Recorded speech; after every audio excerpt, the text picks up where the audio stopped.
Dear students, welcome back. Uh, the next philosopher of Unit 5 is Plato.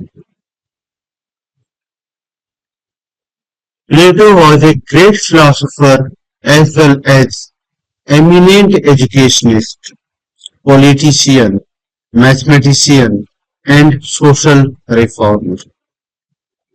His educational thought is based upon idealistic principles of education. Plato defined education as training for the country and love for the nation. According to Plato, idea or concept is the ultimate truth. He imagined that there are two types of world. First is spiritual world and second one is physical or material world. Plato believed that human is combination of spiritual and physical elements. Human body is built of physical element and the soul is spiritual. Self-control, justice and liberty are necessary for moral and character development. Plato described that the aim of education is not merely providing information but training that individual in his duties and rights as a citizen. In his opinion, the aim of education is human perfection. And with this end in view, he suggests a curriculum which comprehends all subjects. शिक्षा में आदर्शवाद का एक उदाहरण प्लेटो का दर्शन। प्राचीन यूनानी दार्शनिकों में प्लेटो ने शिक्षा के क्षेत्र में सबसे अधिक प्रभाव डाला। प्लेटो का जन्म 428 ईसा पूर्व में एथेंस नगर में हुआ। उसकी माता का नाम एरिस्टन और पिता का नाम पैरोटियन था। प्लेटो के माता पिता उच्च कुलीन और धनिक वर्ग के थे। बाल्यावस्था में प्लेटो को विद्याध्ययन के लिए सुकरात के विद्यालय में भेजा गया और उसने 8 वर्ष तक प्रसिद्ध दार्शनिक सुकरात के चरणों में बैठकर विद्या अध्ययन किया। 399 ईसा पूर्व में जब सुकरात को मृत्यु दंड दिया गया तो प्लेटो पर इसकी बड़ी तीव्र प्रतिक्रिया हुई। वह एथेंस छोड़कर 10 वर्ष से भी अधिक समय तक एशिया माइनर से लेकर दक्षिणी इटली तक के देशों में घूमता फिरा। भ्रमण में उसने स्थान स्थान पर अनेक विद्याओं का अध्ययन किया। सुकरात की मृत्यु के ठीक 11 वर्ष बाद प्लेटो एथेंस लौट आया और 388 ईसा पूर्व में उसने एक विद्यालय खोला जिसमें वह जीवन पर्यंत अपने विचारों का प्रचार करता रहा। बीच बीच में कुछ दिनों के लिए वहां सिराक्यूज भी गया, किंतु प्रत्येक बार एथेंस वापस लौट आया। 347 ईसा पूर्व में प्लेटो की मृत्यु हो गई। प्लेटो की कुछ प्रमुख रचनाएं हैं। प्लेटो के जन्म के समय में चारों ओर अव्यवस्था और अशांति फैली हुई थी। प्लेटो ने भिन्न भिन्न देशों में घूमकर जीवन के अनेक पहलुओं का सूक्ष्म निरीक्षण किया। उसकी अनेक रचनाओं में उसके इस निरीक्षण के परिणाम दिखलाई पड़ते हैं। उसने अपने जीवन काल में कुल मिलाकर 36 ग्रंथों की रचना की, जिनमें प्रश्नोत्तर प्रणाली ग्रहण की गई। इन ग्रंथों में सबसे अधिक महत्वपूर्ण ग्रंथ है द रिपब्लिक, द स्टेट्समैन और द लॉज। इनमें से पहली पुस्तक में प्लेटो के शिक्षा संबंधी विचार प्राप्त होते हैं। इनके अतिरिक्त प्लेटो के ग्रंथ एपोलॉजी, प्रोटेगोरास, जॉर्जियास, क्रिटियास, क्राइटो और मेनो आदि भी प्रसिद्ध है। रिपब्लिक की रचना प्लेटो ने 40 वर्ष की परिपक्व अवस्था में की थी।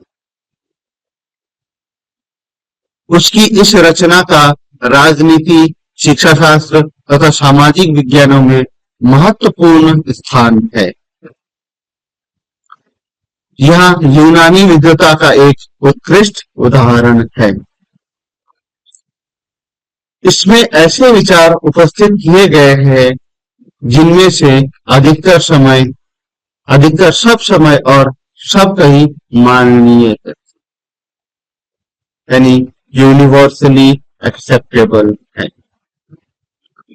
इसमें प्लेटो ने एक आदर्श राज्य की कल्पना की है और राज्य के विभिन्न अंगों के विकास के सिद्धांतों को उपस्थित किया है। रूसो ने इस ग्रंथ को कभी भी लिखा गया शिक्षा पर सर्वोत्तम निबंध माना है। The finest treatise on education that was ever written, according to Rousseau. यह ग्रंथ 5 भागों में विभक्त है। पहला भाग आध्यात्मिक भाग है, जिसमें शुभ की प्रकृति पर विचार किया गया है। दूसरे भाग में प्लेटो का नैतिक दर्शन मिलता है।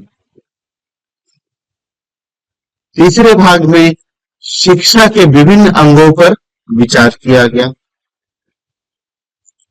चौथे भाग में संपत्ति और परिवार की चर्चा है तथा 5वें भाग में यहां बतलाया गया है कि राज्य का पतन क्यों होता है और कौन से गुण उसे बनाए रखते हैं।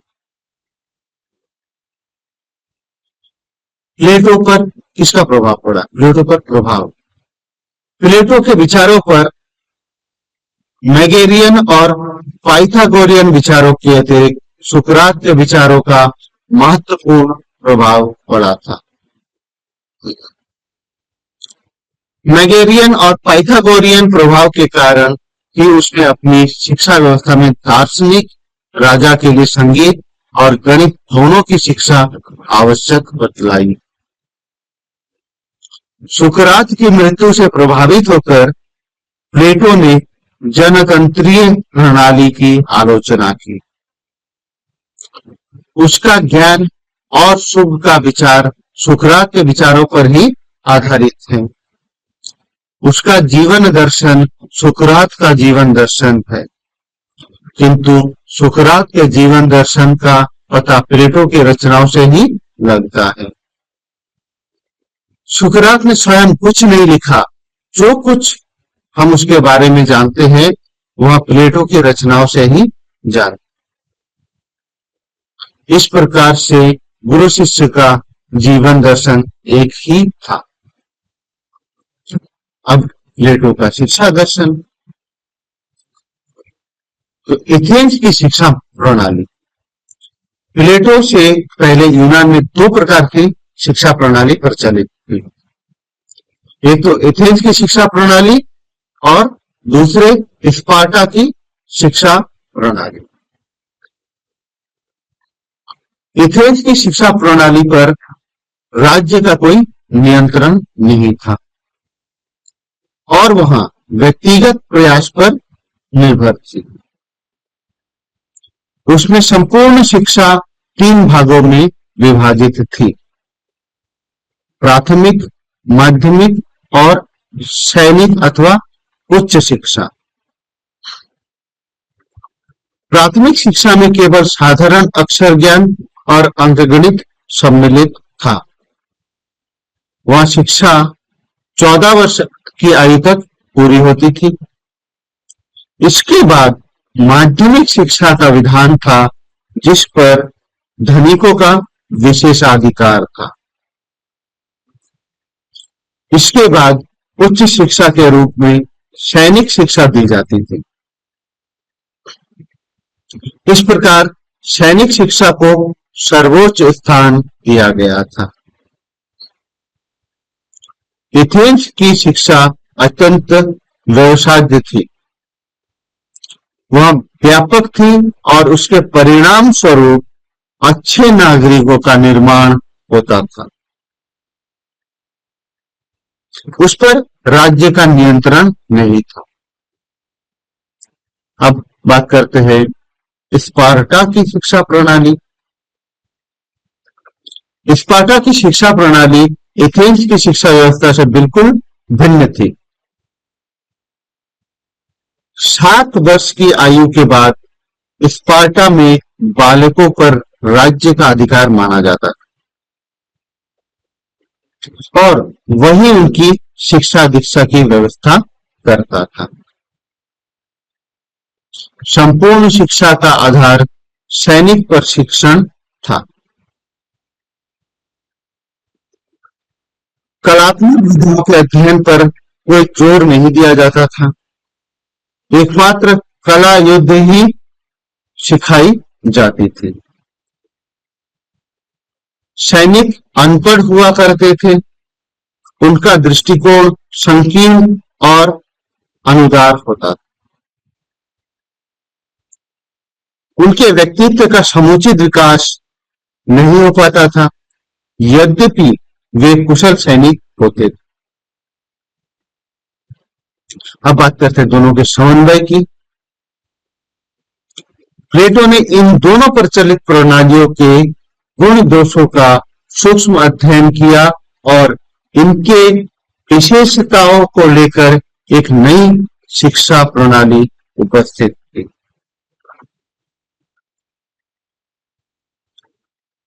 जहां एक और वहां एथेंस की शिक्षा प्रणाली की व्यापकता तथा अच्छे नागरिक पैदा करने की क्षमता की प्रशंसा करता था, वहां दूसरी ओर वहां शिक्षा व्यवस्था को व्यक्तिगत प्रयास पर छोड़ देने के विरुद्ध था। स्पार्टा की भांति प्लेटो शिक्षा पर राज्य का नियंत्रण चाहता था और वहां चाहता था कि शिक्षा व्यवस्था अच्छे नागरिकों के साथ साथ अच्छे सैनिकों का भी निर्माण करे, किंतु फिर वहां स्पार्टा के सैनिकों की भांति अपने सैनिकों का दृष्टिकोण संकीर्ण और अनुदार नहीं बनाना चाहता था। अस्तु उसने एक ऐसी शिक्षा प्रणाली उपस्थित की जो कि अधिक सर्वांग थी और उसमें एथेंस और स्पार्टा दोनों की शिक्षा प्रणालियों की विशेषताएं सम्मिलित थी।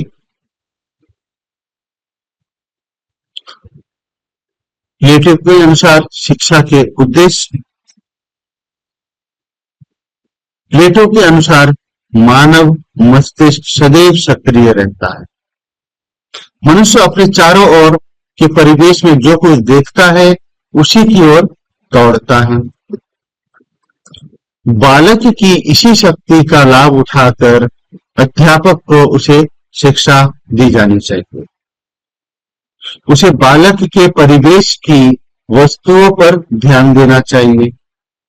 बालक के पास आसपास सुंदर वस्तुएं हो, उसमें स्वभावतया उनकी और आकर्षण हो और उसकी जिज्ञासा को प्रोत्साहन मिले। इस प्रकार परिवेश की वस्तुओं की ओर मस्तिष्क की प्रक्रिया से ही शिक्षा की प्रक्रिया आगे बढ़ती है। सुंदर परिवेश मस्तिष्क को उत्तम खाद्य देता है,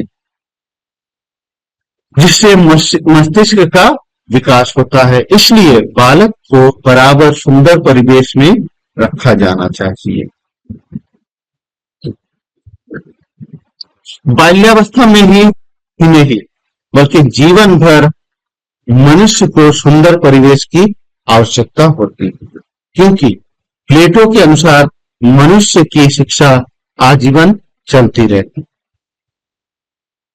प्लेटो ने अपनी शिक्षा में मस्तिष्क के विकास को अत्यंत उच्च स्थान दिया। राज्य मस्तिष्क का ही विकसित रूप है। शिक्षा का लक्ष्य केवल जानकारी देना मात्र नहीं है, बल्कि नागरिक को उसके कर्तव्यों की शिक्षा देना भी है। जिस प्रकार मस्तिष्क से राज्य का विकास हुआ है, उसी तरह मस्तिष्क उन सभी अवस्थाओं से गुजरता है जिन अवस्थाओं से राज्य को गुजरना पड़ता है। प्लेटो की शिक्षा का उद्देश्य मानव की पूर्णता है और इसलिए उसने पाठ्यक्रम में सभी विषयों का समावेश किया। अब पाठ्यक्रम की अंतर्वस्तु, कंटेंट ऑफ द करिकुलम। प्लेटो की शिक्षा का उद्देश्य सत्य का साक्षात्कार है और वहां सत्य एकांगी नहीं बल्कि सर्वांग। अस्तु प्लेटो शरीर, मस्तिष्क और आत्मा सभी के विकास को आवश्यक मानता है, इसलिए उसने संपूर्ण पाठ्यक्रम को 3 भागों में विभाजित किया। पहला, शरीर निर्माण, फॉर्मेशन ऑफ बॉडी। प्लेटो की शिक्षा दर्शन में शरीर निर्माण को सबसे पहला स्थान दिया गया है। इसके लिए व्यायाम और जिम्नास्टिक पर्याप्त नहीं है। अध्यापक को छात्रों को शारीरिक व्यायाम कराने के साथ साथ उनके भोजन पर भी ध्यान देना चाहिए। एक जानकार वैद्य की तरह उसे छात्रों को शारीरिक दुर्बलताओं को समझकर उनके लिए ऐसी भोजन सामग्री की व्यवस्था करनी चाहिए जिससे वे दुर्बलताओं को दूर कर सके और उसके शरीर का अधिकतम विकास हो। द्वितीय, विद्या संस्कार। किंतु शरीर का विकास मस्तिष्क के विकास का साधन है, क्योंकि स्वस्थ शरीर में ही स्वस्थ मस्तिष्क निवास करता है। इसलिए व्यायाम को महत्व देते हुए भी प्लेटो ने मस्तिष्क की शिक्षा को और भी अधिक महत्वपूर्ण माना। पाइथागोरियन प्रभाव के कारण उसने गणित की शिक्षा पर जोर दिया है। गणित की शिक्षा में सबसे पहले छात्र को अंकगणित सिखाया जाना चाहिए। इसके बाद रेखागणित तथा बीजगणित भी सिखाए जा सकते। गणित के अध्ययन से मस्तिष्क के अनेक दोष दूर हो जाते हैं। गणित के अलावा प्लेटो ने उच्च शिक्षा में ज्योतिष की शिक्षा को भी स्थान दिया है। तृतीय, संगीत शिक्षा। शिक्षा को संतुलित बनाने के लिए प्लेटो जिम्नास्टिक के साथ साथ संगीत को भी महत्वपूर्ण मानता है। व्यायाम शरीर के और संगीत आत्मा के विकास का साधन है, किंतु संगीत और साहित्य चरित्र निर्माण करने वाला होना चाहिए। प्लेटो ने बालकों की शिक्षा में से ऐसे सब काव्य और साहित्य को निकाल दिए जाने की सिफारिश की है जिसमें बालक में निर्बलता, कायरता, लालच, मोह आदि अवगुण बढ़ते हैं। इस बात को लेकर उसने होमर तथा अन्य अनेक समकालीन प्रसिद्ध कवियों के काव्य की आलोचना की। प्लेटो मनुष्य के जीवन में संतुलन को विशेष महत्व देता है, क्योंकि संतुलन बिगड़ जाने से न तो वह समाज में अपना उत्तरदायित्व पूरा कर सकता है और न वह स्वयं अपने जीवन का आनंद ले सकता है। इस प्रकार प्लेटो ने शिक्षा में संतुलित पाठ्यक्रम की व्यवस्था की है। प्लेटो के अनुसार शिक्षक का स्थान, प्लेस ऑफ टीचर। प्लेटो की शिक्षा व्यवस्था में शिक्षक को अत्यंत उच्च स्थान दिया गया। छात्र की तुलना एक गहरी अंधेरी गुफा में पड़े व्यक्ति से की गई है, जिसे अपने आसपास कुछ भी दिखलाई नहीं पड़ता। अध्यापक गुफा के बाहर प्रकाश में है और उसका काम छात्र को गुफा के अंधकार से निकालकर बाहर प्रकाश में लाना है। इस प्रकार की शिक्षा व्यवस्था में शिक्षक निर्देशक का काम करता है। अपनी शिक्षा प्रणाली में प्लेटो ने अनुकरण को विशेष महत्व दिया है। बालक अनुकरण से बहुत कुछ सीखता है। उसे जैसे जैसे व्यक्तियों के बीच रखा जाएगा, वह उनका अनुकरण करके वैसे ही व्यवहार सीख लेगा। अस्तु बालक के विशेष वर्ग को देखते हुए उसे ऐसे लोगों के बीच रखा जाना चाहिए जिनके उदाहरण से वह अच्छी बातें सीखे और बुरी बातों से दूर रहे। अब प्लेटो ने वर्गानुसार शिक्षा देने की बात करी। प्लेटो की शिक्षा व्यवस्था में सबके लिए एक सी शिक्षा का प्रबंध नहीं है। वह समाज में वर्ग विभाजन के सिद्धांत को मानता था। उसका कहना था कि समाज में भिन्न भिन्न व्यक्तियों को भिन्न भिन्न काम करने हैं और उसी के अनुरूप शिक्षा दी जानी चाहिए।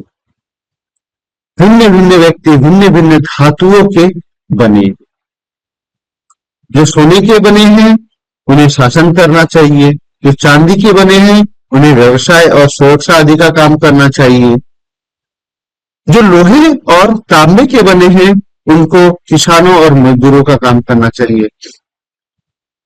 अतः राज्य में इन भिन्न भिन्न व्यवसायों के व्यक्तियों की शिक्षा के लिए अलग अलग प्रबंध किया जाना चाहिए। इसमें प्लेटो ने शासक वर्ग की शिक्षा की ओर विशेष ध्यान दिया और अन्य वर्गों की शिक्षा को उतना अधिक महत्वपूर्ण नहीं माना। अब प्रश्न यहां उठता है कि यहां कैसे जाना जाए कि कौन सा व्यक्ति किस वर्ग में आता है। इसके लिए प्लेटो ने विभिन्न आयु वर्ग पर परीक्षाओं की व्यवस्था की।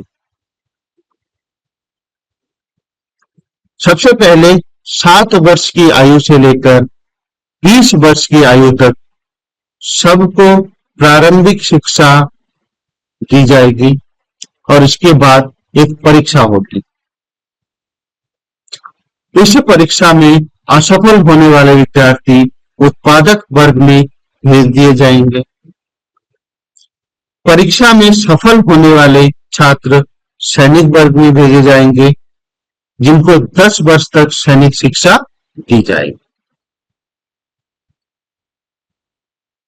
इसके बाद फिर जो परीक्षा होगी, इसमें असफल होने वाले व्यक्ति सैनिक वर्ग में भेज दिए जाएंगे और सफल होने वाले व्यक्तियों को शासक वर्ग में रखा जाएगा। अब शासक वर्ग को विज्ञान की शिक्षा दी जाएगी। बाद में इसी वर्ग में से एक को दार्शनिक शासक के पद के लिए चुना जाएगा। यह दार्शनिक शासक ही राज्य में शासन और शिक्षा आदि की व्यवस्था करेगा। इसका स्थान राज्य में सबसे ऊंचा रहेगा। इसकी आज्ञाएं और निर्णय ही राज्य के कानून होंगे। दार्शनिक शासक के अतिरिक्त शासक वर्ग के अन्य सदस्यों की शिक्षा आजीवन चलती रहे। उनको विशेष रूप से दर्शन शास्त्र की शिक्षा दी जाएगी। इस प्रकार प्लेटो ने शिक्षा व्यवस्था में दर्शन की शिक्षा को सबसे ऊंचा स्थान दिया है। प्लेटो के अनुसार शिक्षा के कार्य तथा उद्देश्य। प्लेटो कहता है, शिक्षा से मेरा अभिप्राय उस प्रशिक्षण से है जो कि उचित आदतों के द्वारा बालकों की नैसर्गिक मूल प्रवृत्तियों के गुण का विकास करने के लिए दिया जाता है, जो कि प्रारंभ से अंत तक हमें घृणित से घृणा तथा प्रिय से प्रेम करने को प्रेरित करता है। मेरे दृष्टिकोण से इसी का नाम शिक्षा है। प्लेटो शिक्षा को लौकिक प्रणाली का एक आवश्यक कार्य समझता था।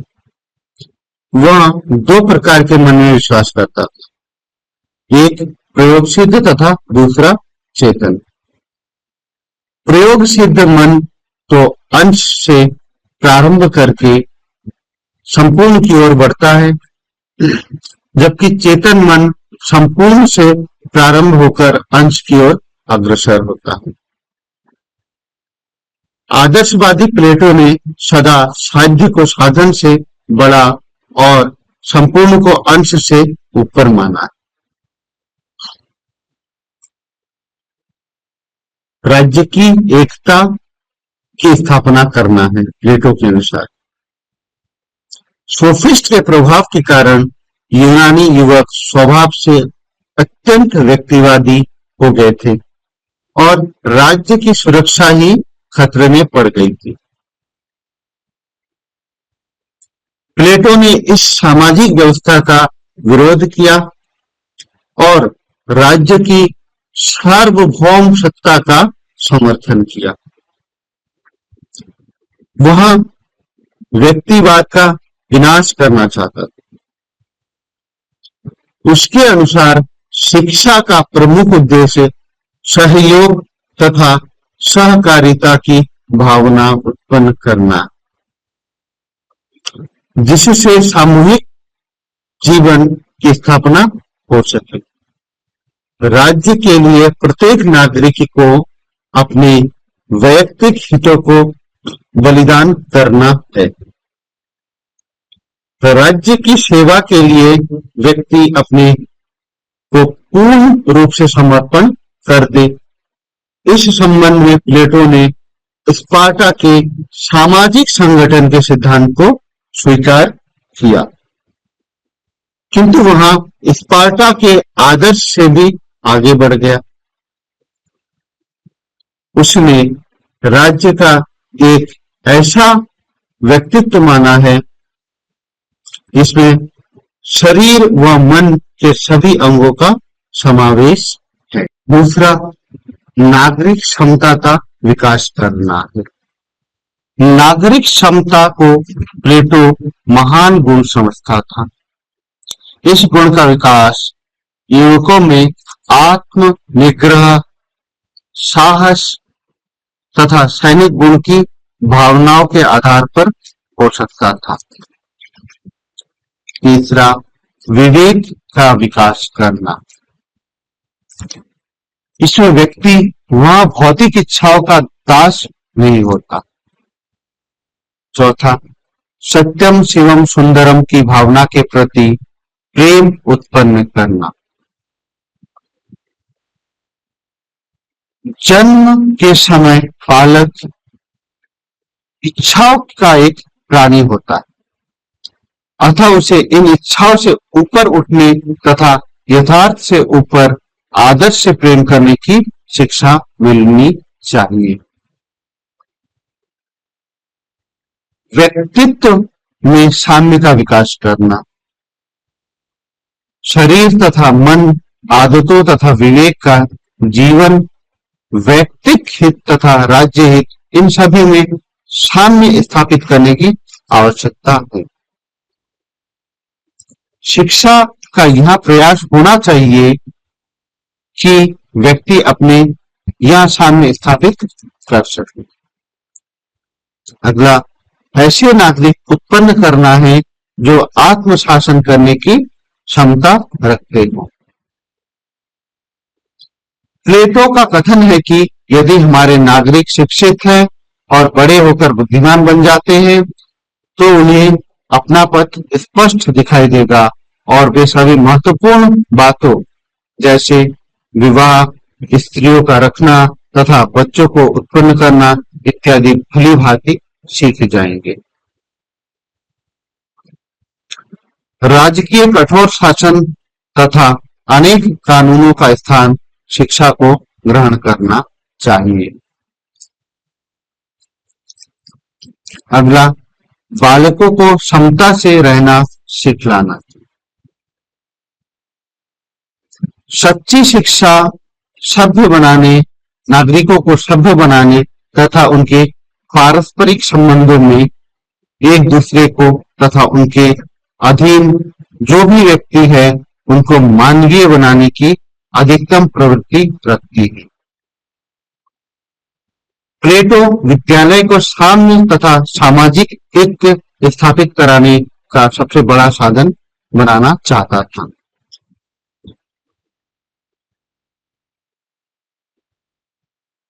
अब प्लेटो राज्य का कर्तव्य। प्लेटो राज्य के कर्तव्य के बारे में क्या कहते हैं? शिक्षा राज्य का प्राथमिक कर्तव्य होना चाहिए। अतः प्लेटो ने अपनी रचनाओं रिपब्लिक द लॉज में यह प्रतिपादित किया है कि शिक्षा राज्य के द्वारा नियंत्रित होनी चाहिए। प्लेटो परिवार को योग्य नागरिक उत्पन्न करने के लिए उपयुक्त संगठन मानने में संदेह करता था। अतः राजकीय विद्यालयों में सभी बालकों को राज्य की ओर से शिक्षा दिए जाने के पक्ष में था। सभी बालकों को समान शिक्षा मिलनी चाहिए। समाज की इच्छा के प्रतिकूल किसी भी बालक को अपनी स्वयं इच्छा रखने का अधिकार नहीं होना चाहिए। अब प्लेटो के अनुसार शिक्षा की प्रक्रिया कैसी होनी चाहिए? Educational process. प्लेटो ने दो प्रकार की शिक्षा का उल्लेख किया। पहला, व्यवहारिक कार्यों संबंधी शिक्षा। दूसरा, राज्य की सेवा करने के लिए शिक्षा। पहले प्रकार की शिक्षा व्यापार तथा कला कौशल की योग्यता देती है। प्लेटो इस शिक्षा को संकीर्ण तथा अनुदार कहता है। उदार तथा सच्ची शिक्षा वही है जो युवक को राज्य सेवा के लिए तैयार करती है, अर्थात जो कि उसे एक आदर्श नागरिक बनाने में सहायक होती है। शिक्षा के स्तर के बारे में प्लेटो बात करते हैं कि नागरिक की शिक्षा के लिए प्लेटो ने दो स्तर स्वीकार किए। नंबर 1, मूलभूत गुणों को प्राप्त करने के लिए शिक्षा तथा दूसरा, बुद्धिमत्ता के गुण को प्राप्त करने के लिए शिक्षा। प्रथम स्तर पर बालक की शिक्षा का उद्देश्य उसकी नैतिक प्रवृत्तियों का विकास करना हो। उसके लिए प्लेटो विनय की भावना एवं संगीत को प्रमुख स्थान देता था। किंतु जब प्लेटो वृद्ध हो गया तो उसके विचारों में परिवर्तन आने लगा। अब उसने बालकों की आदतों के निर्माण करने के लिए उसने ध्रुवता का प्रतिपादन किया। अपनी रचना लॉज में उसने कहा है कि सर्वश्रेष्ठ सिद्धांत तो यह है कि किसी को भी, चाहे वह पुरुष हो अथवा स्त्री, बिना किसी नियंत्रणकर्ता या अधीक्षक के नहीं होना चाहिए, चाहे युद्धकाल हो अथवा शांति। प्रत्येक को अपने नेता का अनुकरण करना चाहिए।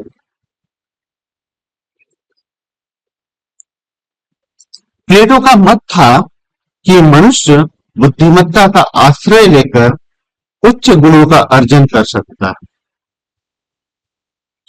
प्लेटो चाहता है कि ऐन्द्रिक जीवन को परिवर्तित करके एक आदर्श सत्य के प्रति प्रेम की भावना में बदल दिया जाना चाहिए।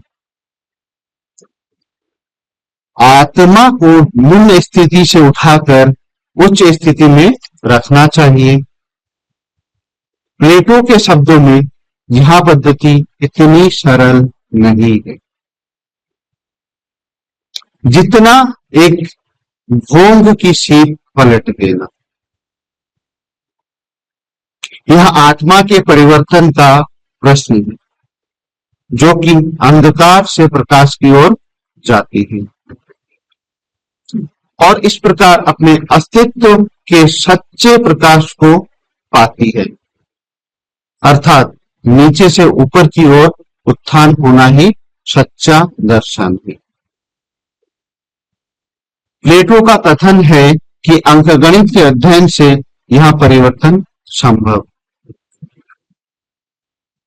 उसके अनुसार अंकगणित का प्रभाव अत्यंत महान व उत्थान प्रदान करने वाला, अर्थात अमूर्त संख्याओं में विश्वास करने के लिए आत्मा को विवश करना तथा तर्क प्रणाली में मूर्त संख्याओं व वस्तुओं को लाने के प्रति विद्रोह करना है।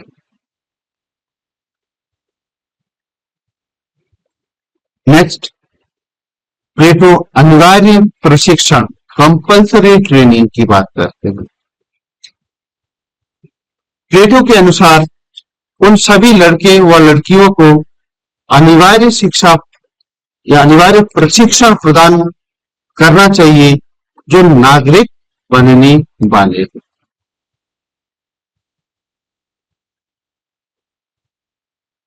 प्लेटो बलपूर्वक किसी काम को कराने का विरोधी था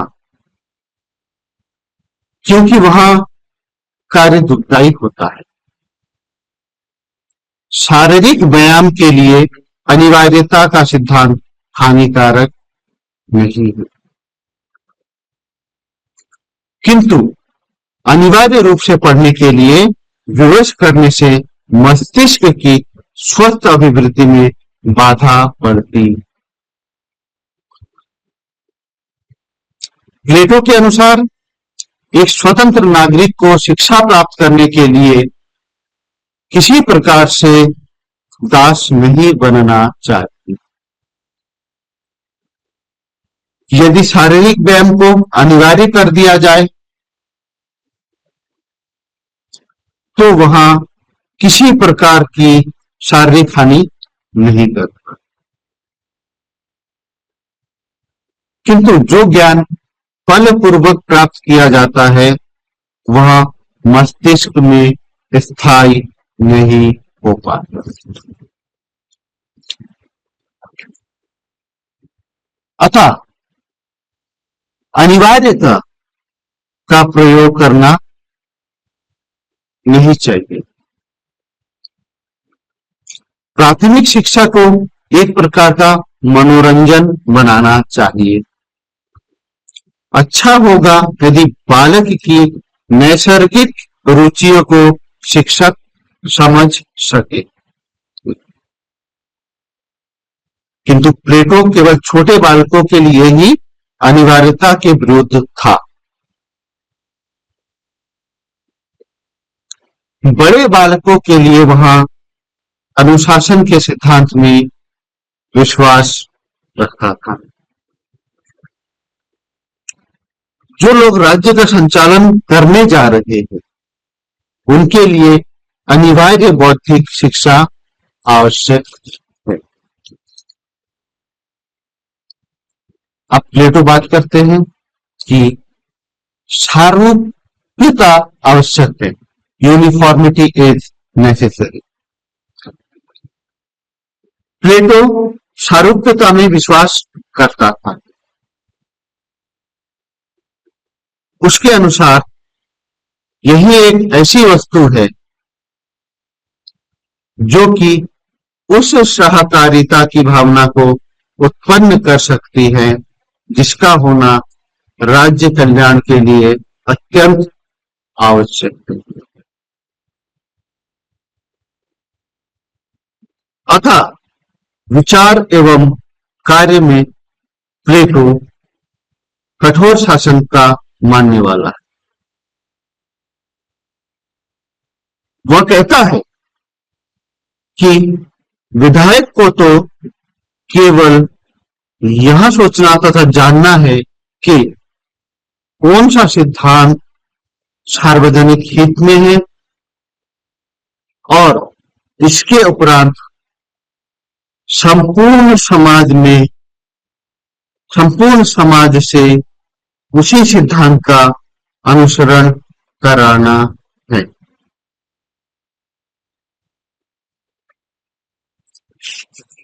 इन्हीं वे जीवन पर्यंत अपने गीतों, कहानियों तथा भाषणों में प्रयुक्त करेंगे। प्लेटो एक युवक की जीवनचर्या में कोई भी परिवर्तन करने के पक्ष में नहीं था। युवक में नैतिक अनुशासन लाने के लिए वह कठोर तथा अपरिवर्तनीय प्रणाली में विश्वास करता था। इस प्रशिक्षण के लिए उसने निम्नलिखित नियमों का प्रतिपादन किया। बालकों का वातावरण नैतिक तथा स्थिर रहना चाहिए। पहला नियम है कि बालकों का वातावरण नैतिक तथा स्थिर रहना चाहिए। द्वितीय नियम, प्रत्येक तरुण नागरिक के आचरण का कठोर निरीक्षण होना चाहिए। तृतीय नियम, प्राचीन काव्य को जिसमें किसी भी बुराई अथवा असत्य की ओर संकेत है, शिक्षा प्रणाली से पूर्णतः बहिष्कृत कर देना चाहिए। होमर को नहीं पढ़ाना चाहिए क्योंकि उसने देवताओं का झूठा वर्णन किया। गीत तथा संगीत निर्धारित आदर्शों के अनुरूप होने चाहिए। संगीत के क्षेत्र में कोई भी नवीनता लाई गई तो वहां राज्य के लिए अहितकर होगी। जब संगीत बदलता है तो उसके साथ ही राज्य के मूलभूत नियम भी बदल जाते। चौथा, जो व्यक्ति मूक अभिनय पेंटोमाइम करते हैं उन्हें छोड़ देना चाहिए। पांचवा, बच्चों के खेल कूदों में कोई परिवर्तन नहीं करना चाहिए। छठा, चित्रकला, मूर्तिकला तथा वास्तुकला का कठोर निरीक्षण करते रहना चाहिए जिससे उसका कुप्रभाव दूर होता रहे। सातवां, प्राचीनता के प्रति आदर भावना का विकास होना चाहिए। जिसका अर्थ है कि प्राचीनता, अपने पूर्वज प्राचीन काल में जो मैन्युस्क्रिप्ट जो भी चीजें हुई है उसके प्रति आदर भावना का विकास छात्रों में होना चाहिए। आठवां, धर्म के रीति रिवाजों में परिवर्तन नहीं करना चाहिए, उन्हें स्थिर रहने देना चाहिए। अर्थात जो धर्म के रीति रिवाज है उसमें कोई भी परिवर्तन अमेंडमेंट नहीं करना चाहिए, उसे जैसा है वैसे रहने देना चाहिए। अब प्लेटो के स्त्री शिक्षा के प्रति क्या मत है उसके बारे में जानते हैं। प्लेटो के मतानुसार स्त्री व पुरुषों की मूलभूत शक्तियों और गुणों में कोई अंतर नहीं होता। स्त्रियां केवल शारीरिक दृष्टि से कुछ दुर्बल होती हैं। पुरुषों के उपयुक्त सभी उद्यम स्त्रियों के लिए भी उपयुक्त है, किंतु उन सभी में स्त्री पुरुष की अपेक्षा कम क्षमता रखती है। यदि राज्य के प्रति अपने कर्तव्य में स्त्री पुरुषों को समान रूप से योगदान देना है तो उनकी शिक्षा भी समान होनी चाहिए। प्लेटो कहता है कि स्त्री व पुरुष दोनों को समान रूप से संगीत, नृत्य, व्यायाम, सैनिक शिक्षा, गृह निरीक्षण तथा युद्ध पाठ्यक्रम के स्तर सिखाए जाने चाहिए। अब प्लेटो प्राथमिक स्तर पर शिक्षा की बात करते हैं। पाठ्यक्रम के संबंध में प्लेटो के विचार दार्शनिक तथा ऐतिहासिक दोनों ही दृष्टिकोणों से सुरुचिपूर्ण है। उसने जिस पाठ्यक्रम की रूपरेखा प्रस्तुत की है वह पाश्चात्य देशों में लगभग 15 शताब्दियों तक प्रचलित रही। प्लेटो बालक के कार्यों के बुनियादी सिद्धांतों को भली भांति समझता था। उसकी विचारधारा 17वीं शताब्दी अर्थात कम्युनियस के आने तक मायने समझी जाती रही। उसने प्राथमिक शिक्षा के लिए परंपरागत यूनानी पाठ्यक्रम को, जिसमें व्यायाम तथा संगीत था, स्वीकार तो कर दिया, किंतु उसकी एक नवीन व्याख्या की। माध्यमिक तथा उच्च शिक्षा के लिए उसने एक नया पाठ्यक्रम प्रस्तुत किया। अब माध्यमिक स्तर के शिक्षा के बारे में प्लेटो कहते हैं कि प्रथम 10 वर्षों तक तो बालक को अंकगणित, सरल तथा ठोस ज्यामिति, संगीत तथा खगोल सिखाई जानी चाहिए। इन विषयों का अध्ययन गणना जानने के लिए नहीं, अपितु उनके अंतर्निहित सार्वभौमिक सिद्धांतों को समझने के लिए करना चाहिए। इसी विधि से माध्यमिक स्तर के बालकों में अमूर्त विचारधारा की क्षमता उत्पन्न हो सकती। इस स्तर के लिए प्लेटो ने काव्य, अंकगणित, विशेषता सिद्धांत, प्रचलित व्यायाम व सैनिक शिक्षा, ज्यामिति, शिष्टाचार, संगीत व धर्म रखा। अब प्लेटो उच्च स्तर के शिक्षा के बारे में बात करते हैं। उच्च शिक्षा को प्लेटो ने 2 स्तरों पर विभाजित कर दिया, वैज्ञानिक व दार्शनिक। प्रथम वैज्ञानिक, द्वितीय दार्शनिक। वैज्ञानिक काल सामान्यतः 20 से 23 वर्ष तक की आयु के लिए रखा गया था।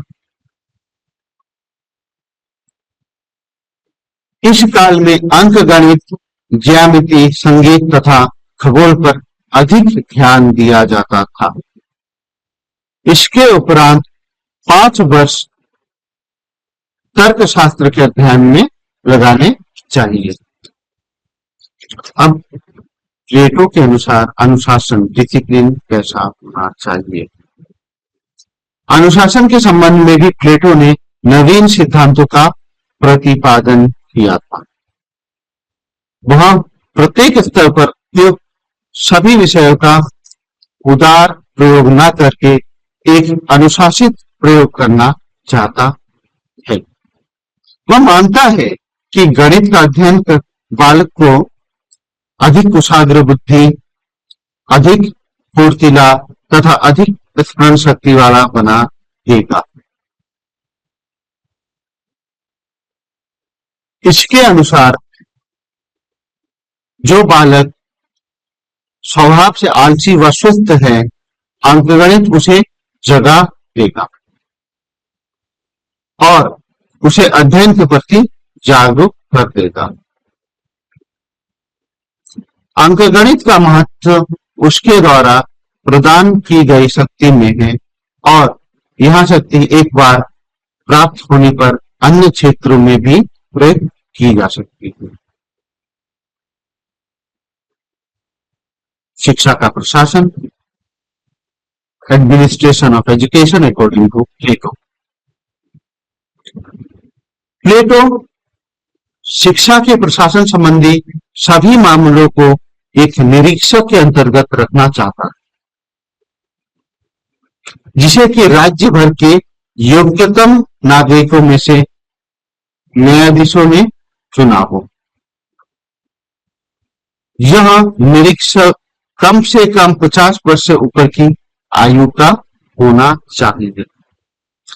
इस पद पर उसकी नियुक्ति 5 वर्ष तक करनी चाहिए। उसके 2 सहायक होंगे, जिनमें एक संगीत संचालक तथा दूसरा व्यायाम संचालक होगा। कुछ अन्य सहायक तथा संचालक भी होंगे जो कि समय समय पर प्रतियोगिताओं का आयोजन करेंगे। अब शिक्षा की अवधियां, पीरियड ऑफ इंस्ट्रक्शन। प्लेटो के अनुसार शिक्षा की अवधियां क्या क्या होनी चाहिए। जीवन विकास की विभिन्न सीढ़ियों के अनुरूप प्लेटो ने प्रत्येक अवधि के उपयुक्त नियमित प्रशिक्षण व शिक्षा के लिए विविध स्तर निर्धारित किए। प्रथम शैशव, यह काल जन्म से लेकर 3 वर्ष तक की आयु तक रहता है। इस काल में शिशु का उचित पालन पोषण होना चाहिए और यथासंभव सुख दुख से उसकी रक्षा करनी चाहिए। द्वितीय नर्सरी, यह काल 3 वर्ष से 6 वर्ष तक की आयु तक चलता है और शिक्षा की दृष्टि से अत्यंत महत्वपूर्ण काल है। इस काल की शिक्षा में खेलकूद, अप्सराओं की कहानियां तथा इसी प्रकार के अन्य सरल मनोरंजन सम्मिलित होने चाहिए। तृतीय प्राथमिक पाठशाला, यह काल 6 वर्ष से 13 वर्ष तक रहना चाहिए। लड़के और लड़कियों को पृथक पृथक राजकीय छात्रावासों में रखना चाहिए। प्लेटो का विश्वास था कि इस काल में साम्य तथा नियंत्रण का अभाव होता है और उनकी क्रियाएं बड़ी असंबंधित होती हैं। इस काल में संगीत, खेलकूद, धर्म, नीति शास्त्र तथा अंकगणित बालकों को पढ़ाना चाहिए। इन विषयों की शिक्षा प्लेटो के अनुसार बालकों के आचरण में पर्याप्त साम्य, लय तथा संयम उत्पन्न करेगी। चतुर्थ माध्यमिक विद्यालय, यह अवधि 13 वर्ष की आयु पर प्रारंभ होती है। बालक के लिए 13 वर्ष की आयु ही वीणा प्रारंभ करने का उचित समय है, जिसे बालक आगामी 3 वर्ष तक जारी रख सकता है, चाहे उसके माता पिता अथवा वह स्वयं ही वीणा वादन पसंद करे या नहीं। उसको संगीत के लिए उतना ही समय देना चाहिए जितनी की कानूनी आज्ञा है। अतः 13 से 16 वर्ष की आयु का समय वाद्य वादन जैसे वीणा इत्यादि, धार्मिक भजन, कविताएं कंठस्थ करना तथा अंकगणित विशेषता सिद्धांत सीखने में लगाना चाहिए। पंचम, व्यायाम अवधि। यह अवधि 16 से 20 वर्ष तक की है। इस अवधि में सामान्य व्यायाम तथा सैनिक शिक्षा की ओर विशेष ध्यान देना चाहिए। इस अवधि में बौद्धिक शिक्षा पर अधिक बल देने की आवश्यकता नहीं है। षष्ठ, उच्च शिक्षा, हायर एजुकेशन। प्लेटो के अनुसार 20 वर्ष की आयु पर प्रत्येक तरुण युवक का युवती को निदानात्मक परीक्षा डायग्नोस्टिक टेस्ट के बाद 10 वर्ष के वैज्ञानिक विषयों के पाठ्यक्रम के लिए चुना जाना चाहिए। इस शिक्षा का उद्देश्य युवक और युवतियों को तथ्यों का विश्लेषण करने तथा उसमें अंतर संबंध स्थापित करने में सहायता देना है। यह वह समय है जब संपूर्ण चिंतन प्रणाली में समन्वय स्थापित करना चाहिए। इस काल में सभी विज्ञानों के अध्ययन को नियमित रूप से संगठित किया जाएगा, अर्थात आदत व तर्क के समन्वय तथा अन्य भौतिक विज्ञानों में पारस्परिक संबंध स्थापित किया जाएगा। प्लेटो कहता है कि जिन विज्ञानों को उन्होंने अपनी प्रारंभिक शिक्षा से अब तक अनियमित रूप से पढ़ रखा है, अब उन्हें एक सूत्र में पिरो दिया जाएगा और इस प्रकार विद्यार्थी उनके सच्चे पारस्परिक संबंधों तथा उसके वास्तविक स्वरूप का दर्शन कर सकेंगे।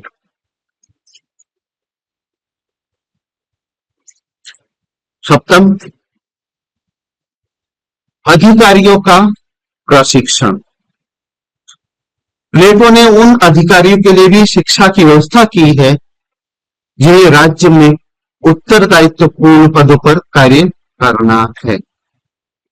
यह पाठ्यक्रम 30 वर्ष की आयु से लेकर 35 वर्ष की आयु तक रखा गया है। इसमें दर्शन शास्त्र, मनोविज्ञान, समाज शास्त्र, शासन, कानून तथा शिक्षा शास्त्र रखा गया है। जो लोग राज्य सेवाओं के लिए चुन लिए जाएंगे वे 35 वर्ष से 50 वर्ष की आयु तक क्रियात्मक राज्य सेवा करेंगे। अब प्लेटो व्यवहारिक कलाओं की बात करते हैं। व्यवहारिक कलाओं के प्रति प्लेटो अधिक सहानुभूति नहीं रखता। वह उन्हें केवल दासों के लिए ही उपयुक्त समझता है, एक सभ्य नागरिक के लिए अश्लील तथा अनुपयुक्त समझता था। अतः शिक्षा योजना में उसने इन्हें कोई स्थान नहीं दिया है। वह कहता है कि यदि कोई नागरिक गुण के अध्ययन के अतिरिक्त किसी अन्य फला को सीखने की चेष्टा करता है तो उसका तिरस्कार व अपमान करके उसे दंडित किया जाना चाहिए।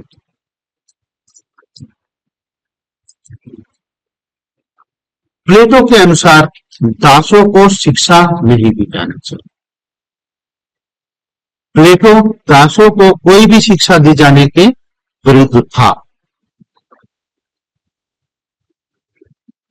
वह नहीं चाहता था कि दास राजकीय मामलों में किसी प्रकार की हाथ बटाए।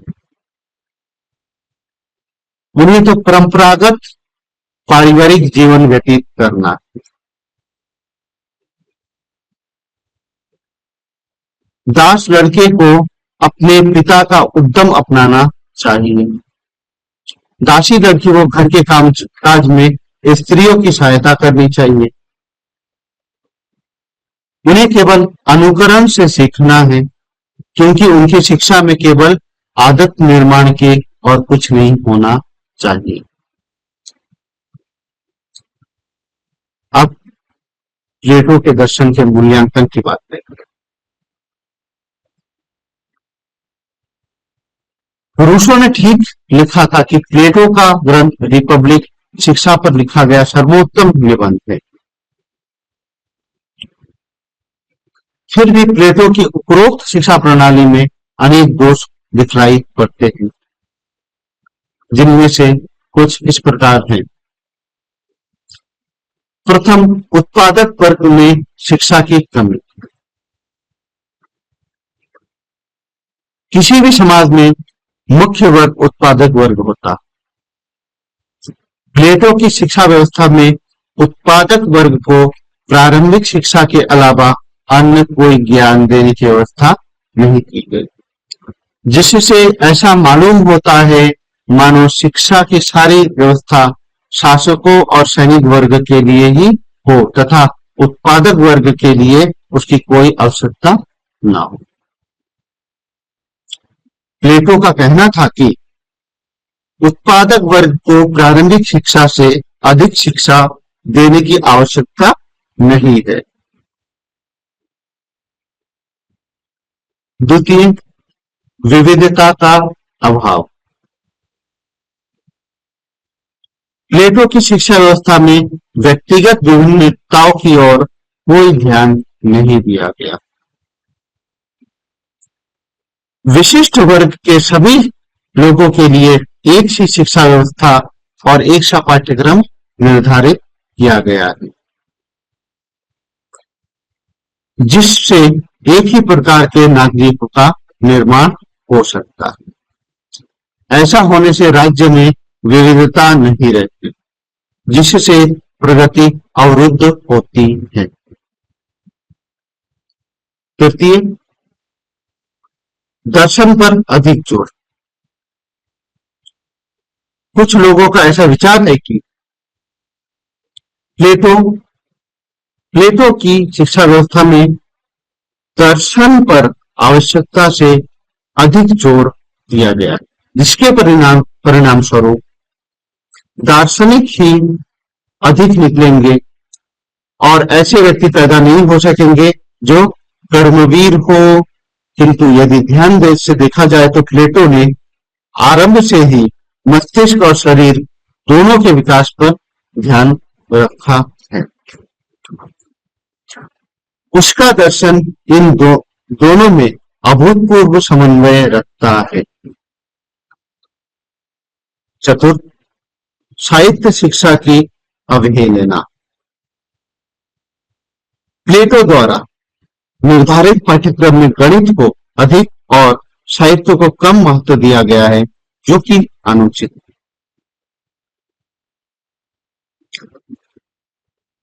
उपरोक्त दोषों के होते हुए भी प्लेटो के शिक्षा संबंधी विचारों ने प्रत्येक देश काल में शैक्षिक दर्शन को प्रभावित किया है। आदर्शवादी शिक्षा दर्शन में तो उसका प्रभाव अत्यंत स्पष्ट रूप से देखा जा सकता है। आज भी अनेक महान शिक्षक शिक्षा के क्षेत्र में प्लेटो को ही मार्गदर्शक मानते हैं। Now, educational thoughts of Plato. Plato, in his Republic, discussed the universal nature of education. He was the strong supporter of mass education. To him, education in the laws is to be universal, not restricted to a class of people. He was the strong supporter of compulsory education. His concept on education was political, as he supported pupils shall be regarded as belonging to the state rather than to their parents. It is therefore educating the child is not only the responsibility of the parents, but also it is their responsibility of the state. The thought of Plato's universal education has been materialized across the world. The important points of educational thoughts of Plato are as follows. The ultimate aim of human life is self-realization, which can be possible through true values like system, like Satyam, Shivam and Sundaram, truth, beauty and goodness. Best and able citizens are necessary for the best nation. So the development of good citizenship among students should be the aim of education. Next aim, the aim of education should be for the development of good personality. Next aim is human beings are psychophysical species. So balanced development of physical and mental aspect of the human being should be the function of the education.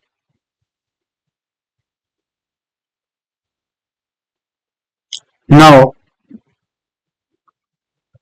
curriculum, method of teaching and teachers.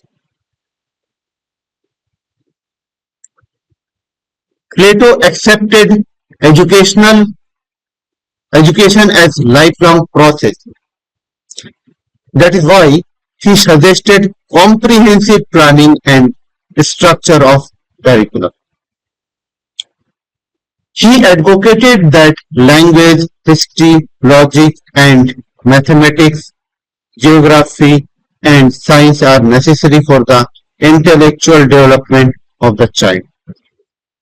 He suggested inclusion of art, gymnastics, music, craft and sports in the curriculum. He supports knowledge of religion, ethics and spiritualism as necessary for mental development of the child. He considers physical education and self-defense not only for individual development of the child, rather necessary to shape the nation. He advocated good citizenship, spiritual value and moral based education to be included in the curriculum. He suggested using lecture, discussion, quiz and activities as the methods of teaching. He emphasized that reasoning method, question answer method, conversation, self-study and imitation method should be used as teaching method. Giving importance to women education, he suggested that women should acquire training of gym, game, defense, etc. Plato considered the place of teacher should be the highest in the society. A teacher should be the ideal for the student. A teacher should be loyal towards his or her duty. This all of about the Plato and Plato's philosophy on education. Thank you so much.